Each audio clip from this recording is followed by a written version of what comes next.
দীঘলীয়া বিৰতিৰ অন্তত নাগৰিকত্ব সংশোধনী আইন 2019 আৰু তাৰ অধিনিয়ম সন্দৰ্ভত গোচৰৰ শুনানি আজি মহামান্য উচ্চতম ন্যায়ালয়ত হয় আৰু এই শুনানিত আহিব লগা সময়ত অসম আৰু ত্ৰিপুৰাৰ বাবে পৃথকে শুনানি গ্ৰহণ কৰাৰ কথা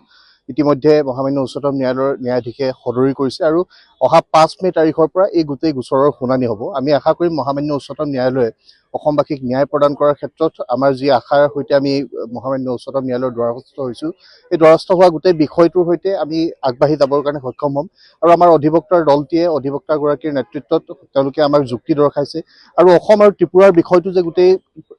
আমাৰ প্ৰেক্ষাপটটোৰ সৈতে যে কিছু পৃথক, এই গোটেই বিষয়বিলাক তেওঁলোকে যুক্তিসহ উত্থাপন কৰাত তেওঁলোকে গোটেই বিষয়টো